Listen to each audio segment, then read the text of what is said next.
partiendo un poquito. Mayrita, buenos días, un gusto saludarte. Pasa, por favor, que estamos en vivo. Ella te entrega el respectivo micrófono y lo propio a esta servidora. Tranquilos que estamos en vivo y en directo. Y como dice ese dicho, en vivo todo está permitido. Gracias, Mayrita. Qué bueno que estés acá nuevamente. Siempre te invitamos a esta que es tu casa, Henry, para pasar revista a estos temas de coyuntura política que ameritan siempre una voz autorizada y conocedora de estos temas con tu experiencia y siempre tus comentarios tan oportunos.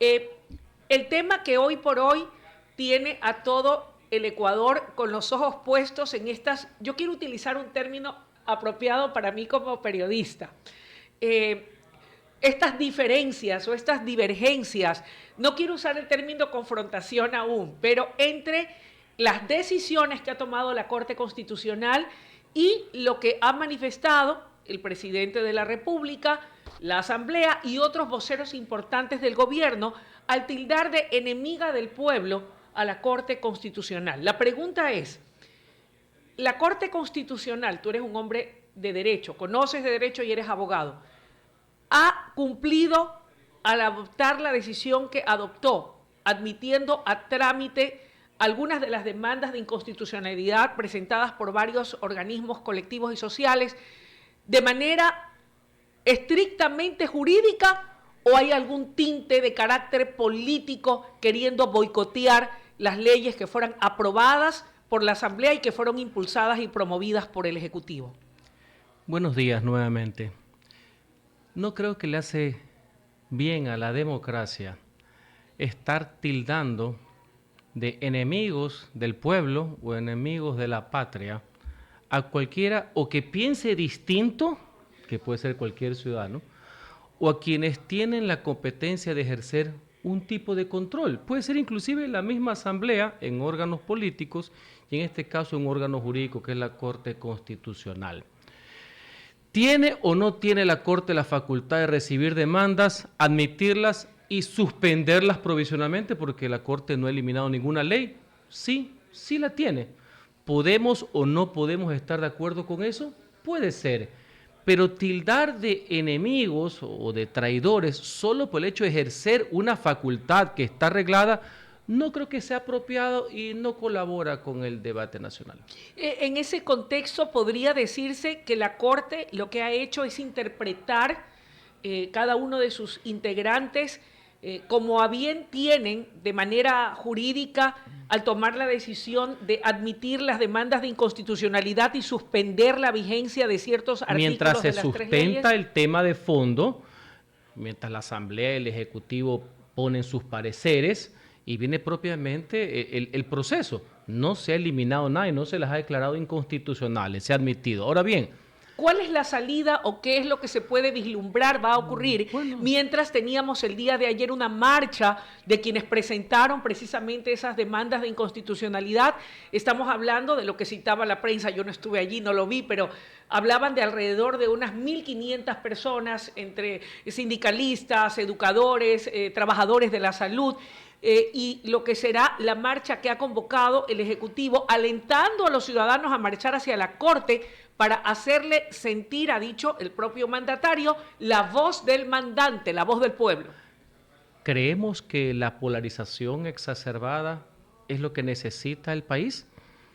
Esta división entre los buenos y los malos, los salvadores y los elegidos y los enemigos, no creo que sea lo correcto. No digo que no puedan protestar, en democracia todo el mundo puede protestar, hasta el gobierno puede protestar, eso es normal. Está en su legítimo no hay que derecho. verlo, pero de ahí a tratar de imponer la teoría del tumulto para de una u otra manera propiciar un tema de asedio que ya no solamente es comunicacional, sino que puede ser otro orden, creo que no le hace bien y no es sano para la democracia. Otra cosa que quería decir, en el transcurso de la aprobación de estas últimas leyes, muchísimas personas, líderes de opinión, abogados de distintas ideologías, de derecha, de izquierda, unos más de derecha de lo que supuestamente es este gobierno, fueron señalando toda la serie de errores crasos que se cometió en la tramitación, no en los objetivos que estamos todos juntos, que aquí mismo lo hemos conversado, muchos errores de forma en la tramitación de las leyes, muchísimas.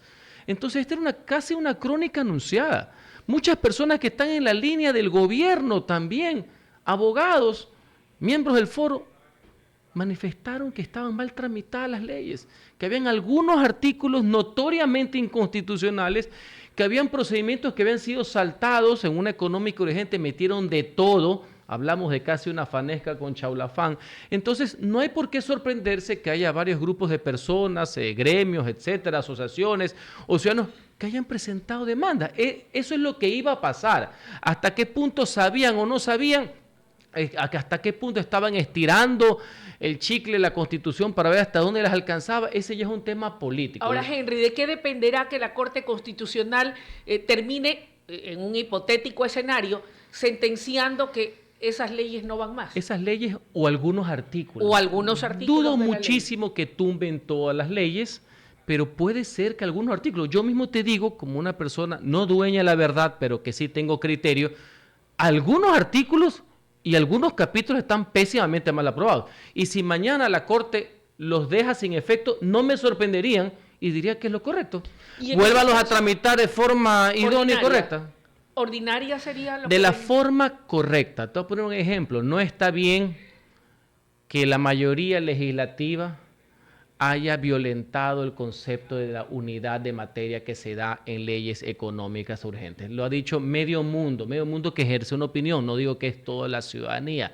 Entonces ya se sabía que eso estaba mal. ¿Por qué lo hicieron? ¿Y dónde queda entonces el sentimiento popular que apoyaba precisamente estas leyes de seguridad? Me voy a poner en el papel del abogado del diablo. Me parece muy bien. ¿Ya? ¿Dónde está ese sentimiento de la gente que apoya al gobierno, que todavía tiene un importante porcentaje de popularidad, de apoyo y de respaldo popular, que dice, ¿qué pasó con mi ley de seguridad nacional? ¿Qué pasó con esa ley de inteligencia que ha permitido la captura de Fito? ¿Qué pasa con la ley de integridad pública que ayuda a que salgan pipones de las instituciones públicas?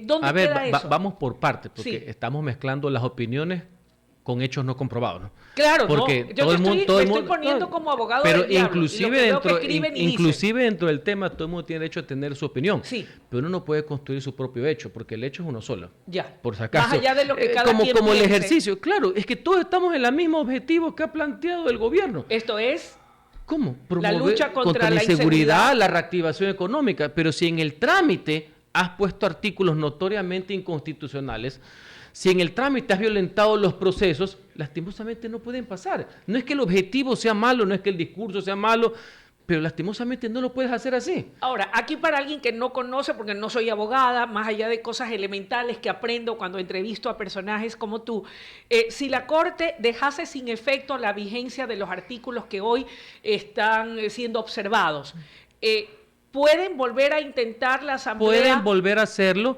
e inclusive siguen habiendo herramientas jurídicas. Yo te pongo un ejemplo. Sí. El año pasado, que supuestamente fue un éxito en materia de seguridad para el gobierno, sí, no atraparon miles y miles y miles y miles y miles y miles y miles y miles de personas. Lo recuerdo, claro que sí. ¿Qué pasó? Muchos están libres. Bueno, ya. Entonces vamos por partes, o sea que sí los puedes atrapar. Por supuesto. Ya, entonces ya. Ok, pero ¿cómo hacemos para que permanezcan dentro? Ahí está el detalle. Ahí vienen varias cosas. Pero eso no es solamente tema de la Corte Constitucional. Eso es el tema de las Cortes de Justicia. Recordemos, y eso es algo positivo, lo hemos señalado aquí, que gracias a Metástasis, a Purga, a Plaga, a Pantalla, todo el trabajo liderado por la fiscal general, pudimos ver cuáles eran los jueces deshonestos, corruptos, que favorecían a los criminales, que favorecían al crimen organizado. Por eso está procesado y sentenciado el expresidente de la Judicatura, apellido Terán. Son varias cosas. Conocido como el Diablo Terán, ese es el alias. Son varios temas que hay de por medio, ¿me explico? Pero eso yo no veo ningún problema. Te pongo otro ejemplo. Sí.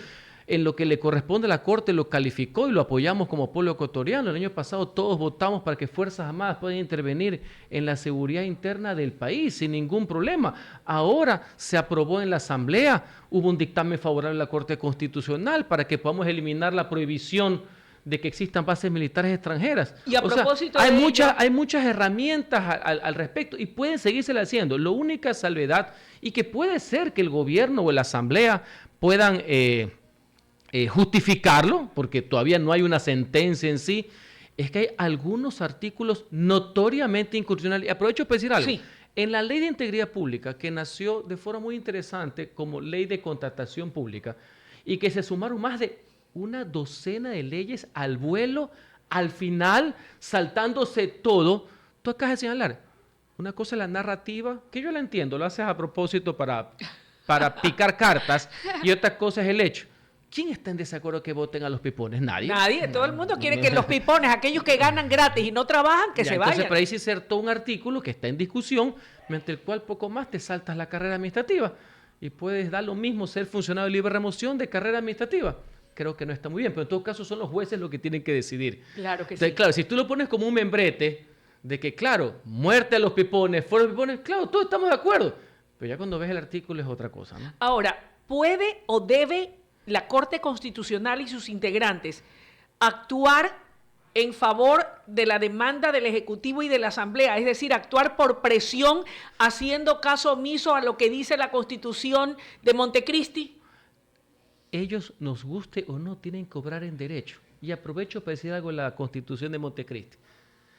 Los jueces constitucionales son los garantes de los preceptos que están en esa Constitución. Nos guste o no Si nos hay guste la artículos que Constitución. no nos gustan, yo te pongo un ejemplo, hay algunos fallos que a mí no me gustan con el tema del extractivismo, por así decir. Sí. Pero eso es lo que dice Montecristi.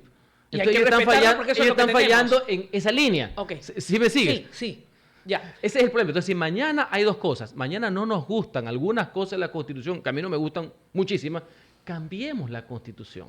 Entonces, la Corte que venga tiene que salvaguardar esos nuevos cambios. Y segundo, si no nos gustan algunas de las atribuciones que tiene la Corte Constitucional, perfecto, cambiemos las disposiciones y las atribuciones de la Corte. Pero esas son las que están en la Constitución y Ok, en la ley. ¿y cómo las cambiamos? Habida Con un cuenta de que... procedimiento, no debe ser con un plumazo Ok, también, pero o con un tuit. ¿qué tipo de procedimiento? Porque recordemos que dentro de las preguntas de la consulta popular, al menos aquellas que ha presentado el Ejecutivo y ha puesto a consideración de los ecuatorianos, estaría controlar a la Corte a través de juicios políticos a los jueces constitucionales. ¿Tú crees que es lo idóneo? ¿Puede ser esa una forma de control al final? No creo que sea lo ¿Por qué? idóneo por varias situaciones. Uno, atenta contra el principio de independencia judicial. Hay varios fallos internacionales al respecto. El mismo Ecuador ha sido signatario de los mismos. Ese ya es un tema superado. No puede haber control político de la Asamblea sobre una sentencia, sobre un fallo. Eso es un asunto absolutamente discrecional. ¿Eso no ocurre en otras partes del mundo? En otras partes sí, en otras partes no, pero cojamos los ejemplos buenos. De hace algún tiempo en adelante, las cortes internacionales señalan que los jueces no pueden ser procesados políticamente por sus fallos, lo cual no significa de que sean inmunes o que sean impunes. A contrario de lo que dicen, los magistrados de las cortes sí están sujetos a control administrativo, civil y penal.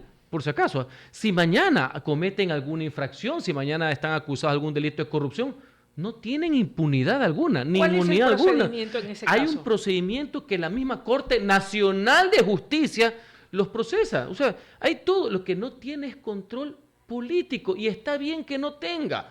Y por si acaso, para registro histórico, desde el año 1998, en su momento la Corte Suprema, el Tribunal Constitucional tenía una inferior jerarquía, la Corte Suprema no era sujeto de juicio político.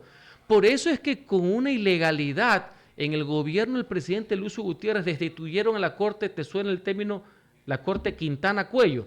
La recuerdo. Ya, la destituyeron ilegalmente porque no tenían control. Y pusieron la pichicorte. Pusieron la pichicorte. Demandaron, ¿y qué pasó? En las cortes internacionales le dieron la razón a los magistrados. No puede haber control político ni cesación. Ojo, eso ya es un tema, pero en todo caso, saludo que haya un debate. Me parece que es raro que el debate se dé a 12 horas después de que la Corte haya tomado la decisión de admitir las demandas. O sea, que se nota que es coyuntural. Más allá que venían preparando el terreno, porque una semana antes, de forma debidamente orquestada y coordinada en las redes sociales, comenzaron con la teoría poco más de eliminar a la institución. No sé si te acuerdas. Claro que apareció sí, lo entre un recuerdo. miércoles o jueves de la semana antepasada. ¿Y se puede eliminar a la Corte Constitucional? No se puede, porque tiene que haber un órgano que vele por la justicia constitucional. Pero si no, estaremos en la horda primitiva. Entiendo, me queda claro. Ahora, Ahora, puede haber gente a favor y en contra. A favor y en contra. Y creo que está bien. Y se lo podría preguntar en una consulta popular. De hecho, popular, el presidente lo está preguntando. A través de si lo enjuicia políticamente y de hecho, o no. No es la primera vez, y me adelanto en decir, yo fui legislador hace unos años y ya lo tramitamos. Obviamente yo estuve en contra. La Corte no lo va a negar. La Corte lo que les va a decir es que la vía para tramitarlo es una reforma parcial a la Constitución que implica que pase por la Asamblea Nacional, 2 debates, mínimo 90 días, y de esa aprobación pase a referéndum. O sea, no es como veo en el proyecto original que está en un tuit, que es una simple enmienda que va a consulta. O sea, sí se puede hacer, pero tiene que seguir todo un procedimiento. Pero ¿y si la Corte Constitucional no lo califica? Es que una vez más, te estoy diciendo, la Corte no es que niega y aprueba, la Corte lo que dice es la vía. Bien. Y como yo sí he estudiado el antecedente, lo que va a decir la Corte es que sí es factible, sino que tienen que hacerlo por una reforma parcial. Ya pasó, en el 21. Ok, si se lo hace así, de esa manera, y en virtud de esta campaña de desprestigio de la institucionalidad de la Corte como tal, más allá de quiénes sean sus integrantes, y lo llegasen a aprobar, porque se le ha metido el chip al común denominador de la gente, que motivados por su buena fe de un cambio del país, de mejores días, de seguridad y de todo esto, ¿cuáles serían las consecuencias en un momento como este en el hecho de que se dé luz verde para un enjuiciamiento político? ¿Qué tendríamos a futuro si eso se aprueba y si va a la consulta? Si va a la consulta y en el supuesto de que gane, yo votaré en contra por los motivos que he expuesto. Tendré que respetar la voluntad popular, porque no hace que la democracia funciona. ¿Pero cuáles serían los riesgos? Solamente cuando uno gana y no cuando uno pierde. Los riesgos son absolutos, pues. Los riesgos van a ser que estas mayorías, como la del chico que pinta, los otros que no pueden hablar, unos que no saben leer, otros que reciben órdenes, los que están aliados en el otro grupo con el crimen organizado, no les gusta un fallo y comienzan a instituir no solamente a los de la Corte Constitucional, me imagino que también es de la Corte Nacional, porque cuando hubo esta propuesta hace unos años, involucraba a los de la Corte Nacional, a la ex Corte Suprema. Y hoy día les recomiendo que lean un artículo en el Diario Expreso, yo lo he venido señalando toda esta semana. Hace exactamente 30 años hubo una mayoría que quería descabezar a la Corte Suprema por motivos políticos. Se los comieron, se los tumbaron, utilizando una sentencia sobre el IES. Colocaron a otros magistrados y ese fue el inicio del proceso de ingobernabilidad que existió en el Ecuador. Ha habido varios casos y por historia, cada vez que la política mete las manos en la justicia de esta forma tan flagrante, siempre todo termina mal. El ejemplo del 95 y el ejemplo del 2005 también. Perfecto. No es bueno, no es sano. Inclusive si llegara a ser aprobado, no es sano porque todas las corrientes mundiales y los fallos internacionales hablan de la independencia de la justicia, lo cual no significa que cuando haya malos jueces en las cortes, en los juzgados, como ha revelado los casos de metástasis, de purga, de plaga y de pantalla. No es que vamos a aplaudir y a pedir que se quede, ¿no? En absoluto, pero también hay que hacer una diferenciación con los errores que pueden haber cometido, como todos, porque ninguno somos infalibles.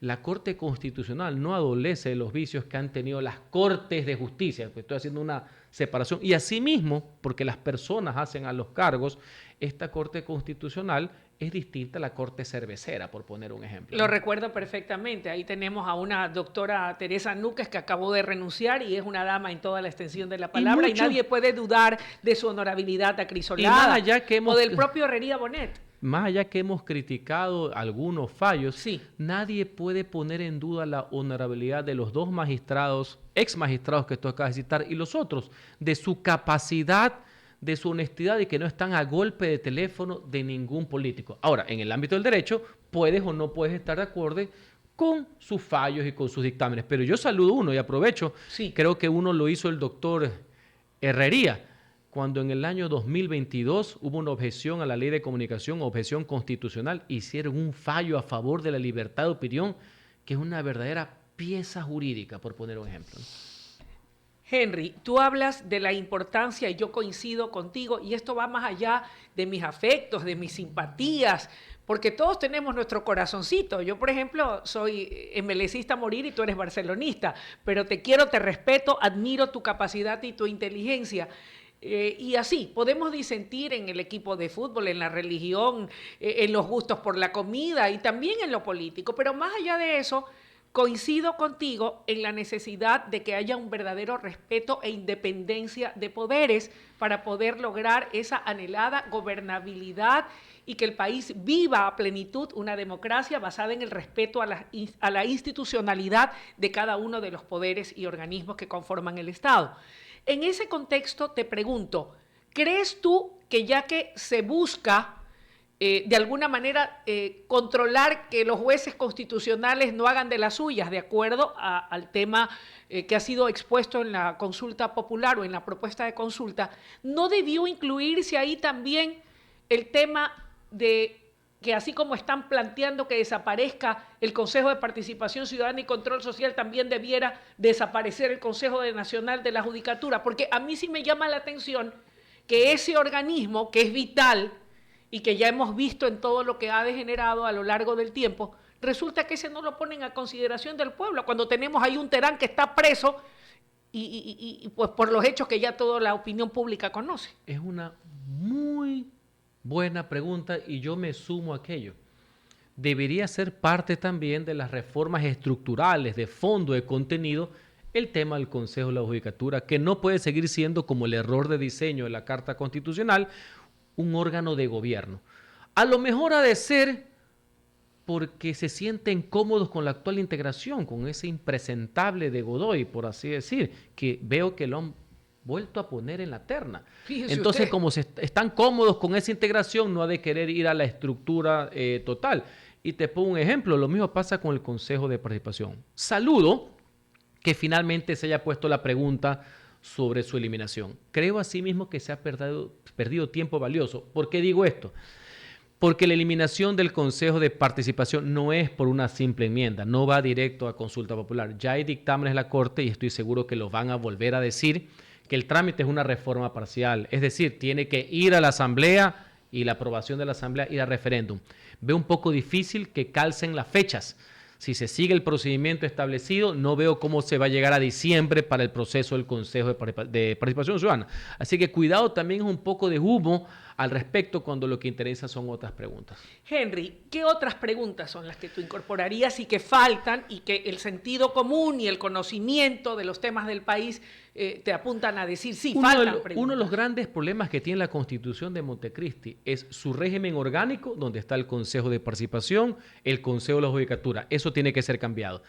Su régimen económico es profundamente estatista, centralista, monopólico. Creo que es la oportunidad para ir en contra del tema de los sectores estratégicos. No hay nada más estratégico que el bienestar de los ciudadanos y la apertura de la iniciativa privada con la regulación del Estado, no con la prestación total del Estado.